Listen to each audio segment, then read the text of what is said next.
So, with every single action movie that I have watched, and maybe every single action movie series / franchise that I have seen, none of them are as consistently good, in my opinion, as the Die Hard series.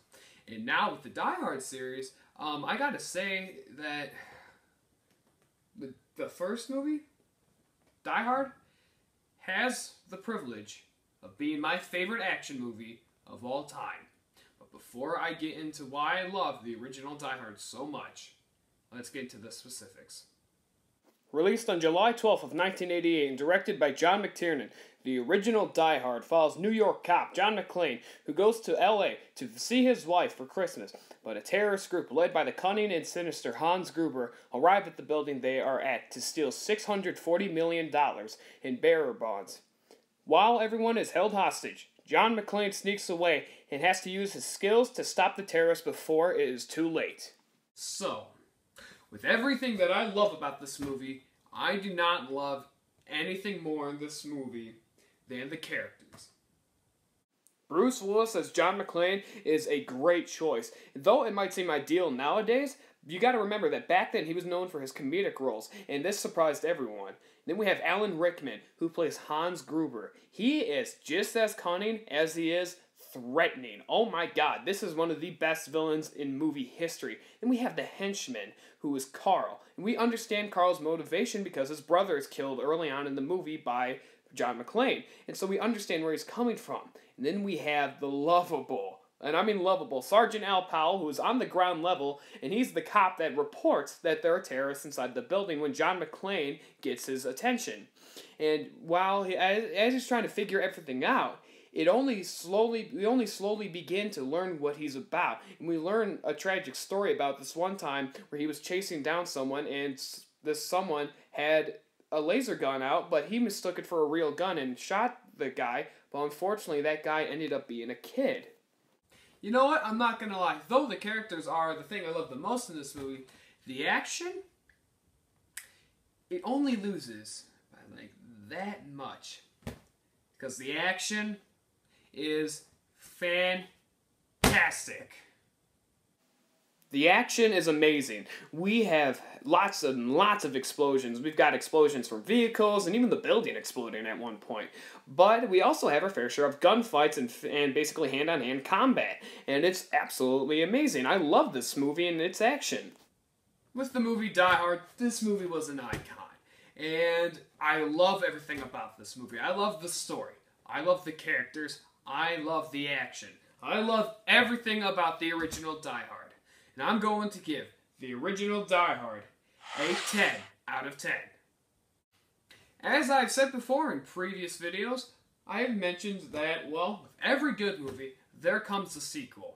And, well, whether or not that sequel is as good, better, or worse, or even, like, just absolute insult to the original, we have to figure that out by watching the sequel.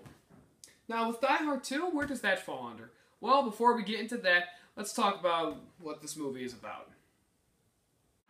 Directed by Renny Harlin and released on June 29th of the year 1990, Die Hard 2, Die Harder, follows John McClane, who is sitting at this airport waiting for his wife Holly to land in her airplane. While at the same time, there's the South African general who is apprehended by the U.S., and while all this is happening, a group of terrorists threaten the airport and anyone who is inside an airplane, unless the general is freed, and John McClane is the only one who knows what's going on and has to stop them before it's too late. Okay, so before we get into the negatives of this movie, which I do kind of have, let's talk about the positives. The main two positives is that all the returning characters from the first movie are really good, and then the villain is also really good, along with some of the action that goes on in it. The action is very good once it gets going. With the action being good and most of the characters being good, the rest of the movie halters. From the supporting cast and for the pacing. Heck, if I'm gonna be honest, even the writing I have a complaint with. My main complaint with this movie is that it feels like a carbon copy of the original. As in, though we have some new ideas, none of it is really explored as much as, well, it should be. And everything else falls in line and is very basically repeated from the original movie. And we even end with the same style of ending, where John McClane and his wife drive off in a car, where Let It Snow plays in the background. But aside from that, this movie is not bad. I'm going to give Die Hard 2 a 7 out of 10. So, there you have it. We just went ahead and reviewed the first two Die Hard movies, so the final verdict would just be this. Die Hard 1 is an action movie staple. It's an action movie classic. If you are even a fan of movies, you will have probably watched Die Hard by now. Actually, probably have seen it at least a couple times at this point. Die Hard 2, on the other hand, it feels like a retread. Though it has some good action scenes and it's got some good characters in it, it kind of feels like a retread, and that's why Die Hard 2 wasn't as compelling as the first movie. But that doesn't mean it's a bad movie. It's good. Not great, but good.